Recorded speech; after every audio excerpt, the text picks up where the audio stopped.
Namaste to all my dear friends, masters, and gods. Today we are going to discuss about the micro mindfulness. So far we have been discussing about mindfulness, but today we are going to discuss about micro mindfulness. And why do we need this micro mindfulness?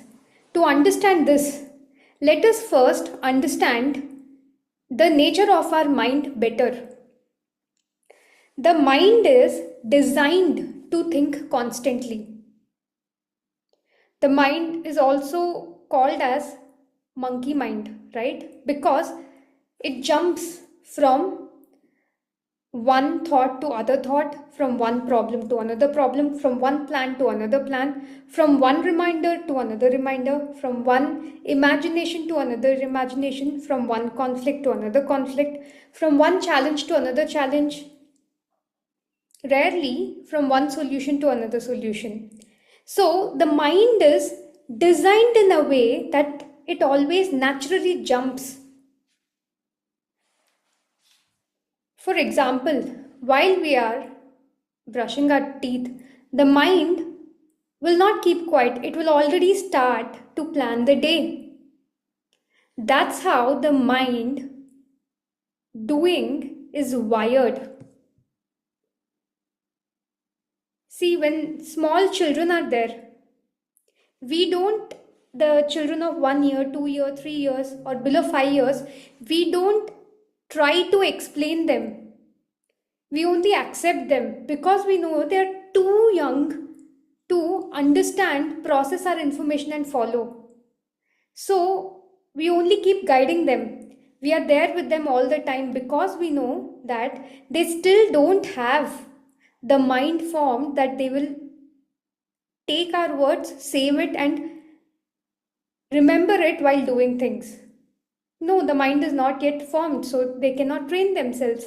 Similarly, the mind of an adult, the mind of, in general, once the mind is formed, it keeps jumping, and that is the nature.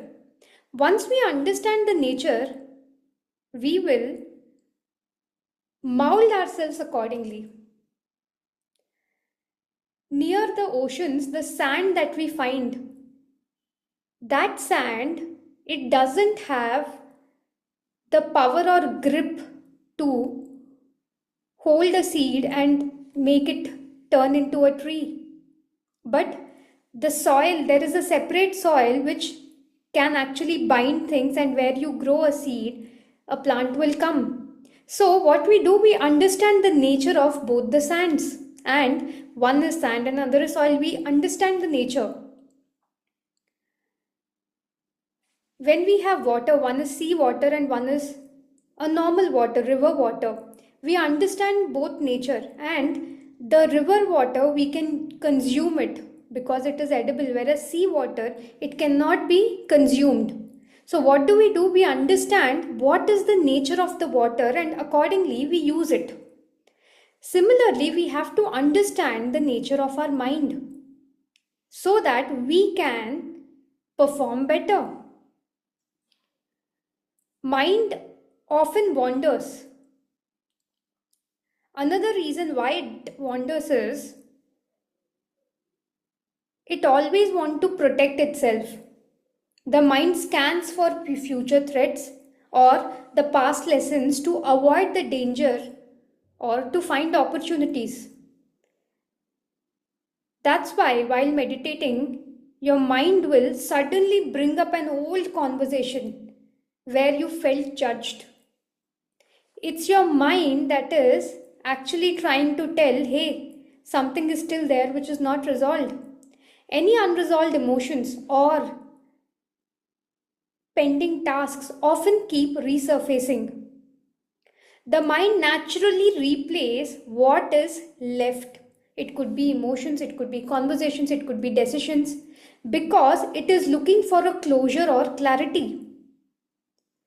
During a early morning quiet walk, you start thinking about a mistake that happened in work maybe a month ago.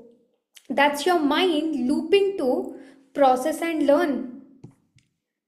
So, mindfulness here, it is a practice. It is not a default state.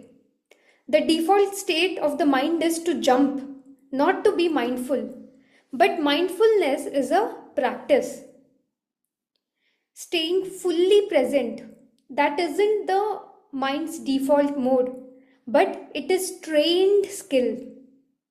Wandering is what minds naturally a to-do state. In meditation, your attention drifts 20 times in 10 minutes, and that's normal, right? That's why we keep telling, as in you remember that you're meditating, just bring your attention gently back to your breath. That returning is the real practice. That's why when we talk about meditation, for a moment people are like, meditation is very tough, because they know the natural state of the mind is to wander, and it is a practice to keep your mind anchored. But it is a scaled skill and it can be done. Before, simple example is when people, especially men, before they join into army, they do not know anything about, they might not know anything, they only might be aware that, the training is going to be tough. They might not be used to so many hard training, hard exercises, so much of disciplined life. But once they join, day one, day two, first week, first month, it would be very difficult. But what they do, they keep disciplining themselves with a consistent practice. And over a period of time, it could be few months or maybe 6 months or 1 year, when they look back, they will just laugh at it, because the difficult most task at that point of time is now is a way of their life, right? So similarly, when we start being mindful, and initially it becomes difficult, day 2 difficult, day 5, day 10 difficult, but later it becomes a skilled training for the mind to be mindful. Now today we are discussing about micro mindfulness. That means today we are going to discuss about the power of micro movements of awareness throughout the day. Mindfulness doesn't require long hours of meditation. Meditation, we do it for half an hour, 1 hour, 2 hours, 3 hours, maximum in 24 hours. The remaining time, how do we stay in the state of meditation? By being mindful. And what is being mindful? The life is almost every moment it is in a state of autopilot mode, autopilot living. Most of the day we are functioning on autopilot, doing without really being. Micro movements act like a pause button. Suppose every day we eat, but do we eat consciously? Going forward, pause before taking the first bite of the food. Notice the aroma, color. That's the mindful break from the routine. You know that there's going to be some challenging task tomorrow, or maybe after an hour or after 2 hours. What do? Just go into it. Before you step there, pause for a moment and take breaths with awareness. Normal natural breath, but your entire awareness should be on that.